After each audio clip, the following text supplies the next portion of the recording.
नमस्कार, मी साया नवलकर तुम्हा सर्वांचे खट्टा मिठा परिवारातर्फे अगदी मनापासून स्वागत करत आहे। आजचा हा व्हिडिओ माझ्यासाठी अगदी खास आहे। याचे नाव आहे आवाज मराठीचा माझाही आणि तुमचाही, महाराष्ट्राचा आणि मराठीचा सुद्धाही। 1 मे 1960 रोजी महाराष्ट्र राज्य स्थापन झाले। मराठी या राज्याची राजभाषा म्हणून घोषित झाली आहे। 3 ऑक्टोबर 2024 रोजी मराठी या भाषेला अभिजात भाषेचा दर्जा दिला आहे। हिंदी ही भारताची राष्ट्रभाषा नाही, हे खूप जणांना माहितीच नाहीये। भारतीय संविधानानुसार भारताला कोणतीही अधिकृत राष्ट्रभाषा नाही। हिंदी ही भारताची अधिकृत राजभाषा आहे, जी केंद्र सरकारच्या कामकाजासाठी वापरली जाते। मुंबई येथे इयत्ता 1ली पासून शाळेमध्ये हिंदी शिकण्याची सक्ती केली गेली। हा जो सरकारचा निर्णय आहे ना, तो अगदी साफ चुकीचा आहे। आता सध्या सरकारने हा निर्णय मागे घेतलेला आहे, परंतु तरीही काही शाळांमध्ये हिंदी शिकविले जाते, हे खूप चुकीचे आहे।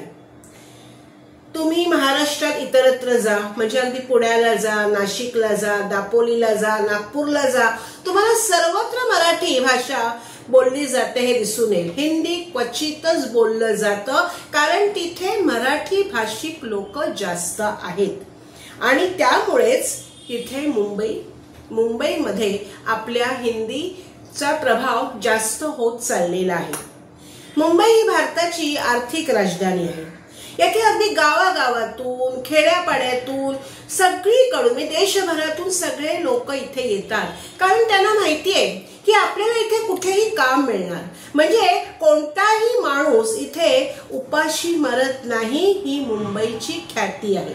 कोणतेही काम करायला सांगा, तो अगदी गरीब मजूर ते काम करतो। मग तो दूधवाला भैया असो, भाजीवाला भैया असो, तिथे वॉचमन पण नेपाळवरून येतात, म्हणजे काय बोला। म्हणजे इथे हिंदी भाषिक जास्त होत चालले आहेत, ही वस्तुस्थिती आहे आणि त्यामुळे हिंदी का मराठी हा अगदी वादाचा मुद्दा आज होऊन बसलेला आहे। तुम्हाला खरं सांगू, मी कोणी राजकारणी नाहीये, मी एक सामान्य भारतीय नागरिक आहे, राहते विरारला। पण मला आज अगदी कळकळून वाटतं की मराठी सर्वांनी बोलावं आणि या व्हिडिओद्वारे मी तुम्हाला सगळ्यांना आव्हान करते की तुम्ही मराठी बोलायचा सगळ्यांनी प्रयत्न करा, सगळ्यांना बोलायला लावा, हे मी सांगू इच्छिते। आणि या व्हिडिओद्वारे मी माझ्या जीवनात एक घडलेली गोष्ट तुमच्या समोर मी मांडत आहे। 1987 साल होतं ते, म्हणजे बरोबर 40 वर्षापूर्वीची ही गोष्ट आहे। मी तेव्हा कॉलेजमध्ये होते। मी माझ्या आई वडिलांबरोबर तामिळनाडू येथील कोडाईकॅनल हे थंड हवेचं ठिकाण आहे, म्हणजे पर्यटन स्थळ आहे, तेथे आम्ही गेलेलो। तेव्हा आम्ही 4 व्हीलर हायर केलेली, म्हणजे भाड्याने घेतलेली, आणि त्यावेळेला जो आमचा ड्रायव्हर होता ना, तो तामिळ भाषिक होता, म्हणजे त्याला इंग्रजी काय हिंदी पण येत नव्हतं आणि त्यामुळे आमची पदोपदी फजिती होत होती। आम्ही ज्या हॉटेलमध्ये राहिलेलो त्या हॉटेलचं नाव होतं तामिळनाडू हॉटेल। 40 वर्षापूर्वी रामानंद सागर यांची रामायण सिरियल, म्हणजे हिंदी सिरियल, खूपच लोकप्रियता या सिरियलने मिळवली होती। मुंबईचे रस्ते काय, गावोगावांचे, शहराशहरांचे रस्ते जिथे ती दाखवली जायची, तिथले रस्ते त्या टायमाला ओस पडायचे, म्हणजे 1 तासभर असेल ती सिरियल, ते 1 तास रस्त्यावर कोणीही नसायचं, एवढी त्या सिरियलने लोकप्रियता मिळवली होती। अशा वेळेला माझ्या आईला आधी सिरियल एवढी आवडायची की आई सगळं काम आटपून ती सिरियल बघायची, आणि त्या रविवारी ती सिरियल दाखवणार असल्यामुळे आम्ही बाहेर गावी गेलेलो, त्यामुळे आम्ही सगळं काम आटपून त्या हॉटेलमध्ये रिसेप्शनिस्टच्या इकडे टीव्ही होता, तिथे आम्ही समोर जाऊन बसलो। दूरदर्शनवर तामिळ बातम्या लावल्या होत्या। तामिळी बातम्यानंतर आम्हाला वाटलं ही सिरियल चालू होईल, पण त्याच्यानंतर तामिळी चित्रहार दाखवला गेला फिल्मी पिक्चरच्या गाण्यांचा। माझ्या वडिलांनी तडक त्या मॅनेजरला विचारलं, हॉटेल मॅनेजरला, अहो रामानंद सागरची रामायण सिरियल गेली कुठे, तुम्ही दाखवत नाहीत ते? तेव्हा तो म्हणाला, इकडे ही सिरियल दाखवत नाहीत, किंबहुना दक्षिण राज्यामध्ये तुम्ही कुठेही जा, तुम्ही बेंगलोरला जा, तुम्ही हैदराबादला जा, कुठेही तुम्हाला ही सिरियल दाखवली जाणार नाही. म्हणजे बघा, म्हणजे त्यावेळेला हे होत होतं तेव्हा आम्हाला खूप संताप आला, राग अनावर झाला. पण काय करणार, आम्ही ती सिरियल त्या दिवशी बघू शकलो नाही. ही शोकांतिका होती आमच्यासाठी. म्हणजे त्यावेळेचं जे सरकार होतं त्यांनी काय केलं, आणि आजही तिथे हिंदी जास्त प्रमाणात बोललं जात नाही. ही वस्तुस्थिती आहे, तुम्ही जाऊन बघा. मग आपल्या मुंबईतच का, मुंबईतच तुम्ही मराठी बोलायला मज्जाव जास्त का नाही? म्हणजे हिंदीच बोला, हिंदीत बोला असं का सांगतात? तुम्ही बोलतात की ऍक्टर लोक पिक्चर हिंदी काढतात तिथे, अरे त्यांचं काम आहे, करू दे ना त्यांना, तो त्यांचा व्यवसाय आहे. पण रोजच्या जीवनामध्ये तुम्ही मराठी बोला. आणखी एक तुम्हाला माझ्या घरातलं उदाहरण सांगते. माझे काकांची मुलं, चुलत भाऊ आणि चुलत बहीण खूप वर्ष बेंगलोरला राहत होते. लहानाचे मोठे ते तिथेच झाले. त्यांना मराठी बोलता येत नव्हतं. माझे काका काकी मराठी बोलायचे, पण ते कन्नड आणि इंग्रजीच बोलायचे, कारण त्यांना मराठी भाषाच अवगत नव्हती. हिंदी तर सोडाच. जेव्हा ते मुंबईला यायचे तेव्हा आमची पंचायत होती त्यांच्याशी कसं बोलायचं, त्यामुळे आम्ही तुटक तुटक असं इंग्लिश बोलायचो. पण जेव्हा त्यांचं लग्न झालं आणि ते जेव्हा मुंबईपेक्षा पुण्याला राहायला आले, म्हणजे पुण्याला ते स्थायिक झाले दोघं जण, आणि तेव्हा ते मात्र अस्खलित मराठी बोलू लागले. हा त्यांच्यात बदल घडला.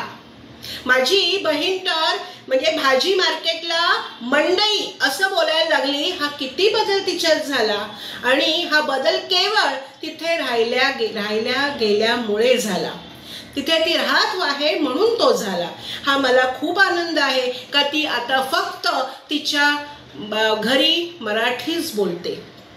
व्यवहारामध्ये तुम्ही इंग्रजी बोला, हिंदी बोला, कोणी सांगे तुम्हाला बोलायलाच पाहिजे ते, पण तुमच्या रोजच्या जीवनात तुम्ही मराठी भाषा घ्या, तिला जवळ करा. ही भाषेची गुलामगिरी तुम्ही नाहीशी करा.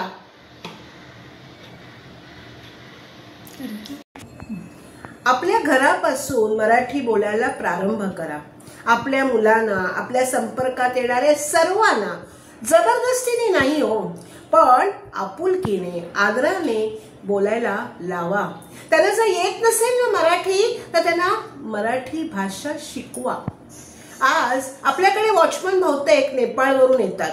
त्यांना मराठी येत असतं, समजत असतं, पण ते बोलायला घाबरतात. अरे ही भावी काय बोलेल आपल्याला, म्हणून त्यांच्याशी हळूहळू बोला. आपल्या समोर जर कोणी राजस्थानी, गुजराती राहत असेल, तिला मराठी बोलायला लावा. रिक्षामध्ये खूप लोक अमराठी असतात, त्यांच्याशी मराठी बोलायचा प्रयत्न करा. त्यांना मराठी भाषा बोलायला शिकवा. तुमच्यापासून शिकवा ना. तुम्ही जर हिंदी बोलायला लागला तर ते आपण तुमच्याशी हिंदीच बोलणार, त्यात तुम्ही त्यांच्याशी मराठी बोला. लोकलमध्ये, रिक्षामध्ये हे सरास आपण मराठी जर तुम्ही बोललात तर ते नक्कीच तुमच्याशी मराठी बोलतील, कारण त्यांनी मुंबईला जवळ केलेलं आहे. बरोबर, म्हणजे मुंबईतल्या माणसांवर ते प्रेम करायला शिकलेले आहेत. आपल्याला कुठच्याही देशाचं विभाजन करायचं नाहीये. सगळे आपण शेवटी भारतीयच आहोत. कुठचीही संकट आली तरी आपण एकत्र येऊन त्याचा लढा देतो. दुःखाचा सामना आपण नेहमी एकत्र येऊनच करतो. मग इथे काय, इथे का आपण भांडायचं? बघा, समोरची व्यक्ती आज नाही, उद्या नाही, 1 महिन्याने का होईना, 6 महिन्याने का होईना, 1 वर्षाने का होईना, पण ती तुमच्याशी मराठी नक्कीच बोलेल, हा माझा विश्वास आहे. हे मी तुम्हाला अगदी 101% आज या व्हिडिओद्वारे सांगू इच्छिते, कारण हा अनुभव मी घेते. त्यांच्याशी नम्रतेने बोला, कारण ती पण आपलीच माणसं आहेत, त्या पण आपल्याच बहिणी आहेत, ते पण आपलेच बांधव आहेत, हे लक्षात ठेवा.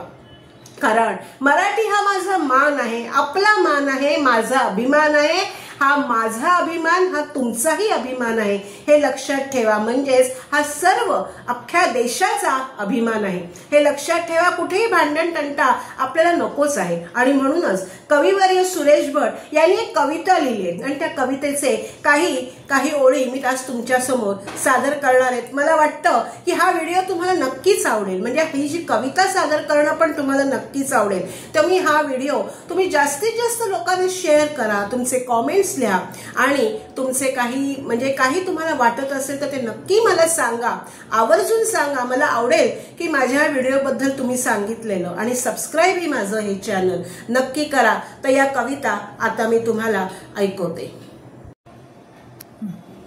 लाभले आम्हास भाग्य बोलतो मराठी, लाभले आम्हास भाग्य बोलतो मराठी, झालो खरेच धन्य ऐकतो मराठी, धर्म पंथ जात एक जाणतो मराठी, धर्म पंथ जात एक जाणतो मराठी, बोलतो मराठी ऐकतो मराठी, जाणतो मराठी मानतो मराठी, लाभले आम्हास भाग्य बोलतो मराठी, झाले खरेच धन्य ऐकतो मराठी, आमुच्या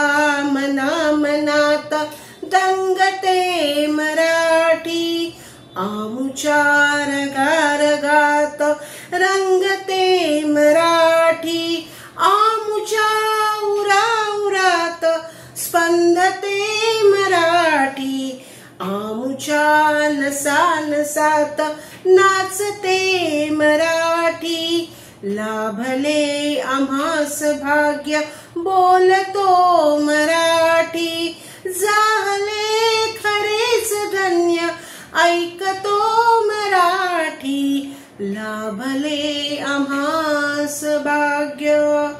आवाज मराठीचा, माझाही आणि तुमचाही। जय हिंद, जय महाराष्ट्र। धन्यवाद।